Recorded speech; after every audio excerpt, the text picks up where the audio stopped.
തൃശൂർ അതിരപ്പള്ളിയിൽ 48 മണിക്കൂറിൽ പൊലിഞ്ഞത് 3 ജീവനുകൾ. വാഴച്ചാൽ ശാസ്താപുരം ഉന്നതിയിലെ സതീഷ്, അംബിക എന്നിവരാണ് ഏറ്റവും ഒടുവിൽ കൊല്ലപ്പെട്ടത്. അതിരപ്പള്ളി വഞ്ചിക്കടവിൽ വനവിഭവങ്ങൾ ശേഖരിക്കാൻ കുടിൽ കെട്ടി പാർക്കുകയായിരുന്നു ഇവർ അടങ്ങുന്ന കുടുംബം. 3 കുടുംബങ്ങളാണ് ഇവിടെ ഉണ്ടായിരുന്നത്. തിങ്കളാഴ്ച വൈകിട്ട് 7 മണിയോടെ അതിരപ്പള്ളി വെള്ളച്ചാട്ടത്തിന് സമീപത്തുള്ള വഞ്ചിക്കടവിൽ വച്ചാണ് ഇവർക്കുനേരെ കാട്ടാനക്കൂട്ടത്തിന്റെ ആക്രമണമുണ്ടായത്.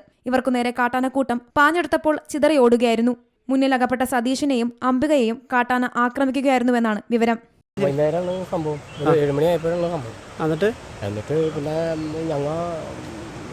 ആന വന്ന് ഞങ്ങൾ കണ്ടില്ല. രാത്രി തീ കത്തിച്ചിട്ട് പിന്നെ രാത്രി ചെറിയ മഴ ഉണ്ടായല്ലോ, അത് തീ കെട്ടുപോയി.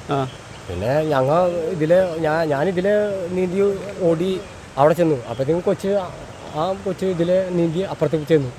അക്കരെ നിന്ന് വിളിച്ചപ്പോഴാണ് ഞാൻ ഇവിടുന്ന് നീന്തി അങ്ങോട്ട് പോകാൻ. അപ്പോൾ ഇവര് രണ്ടാളും ഇവിടെ ഉണ്ടായി.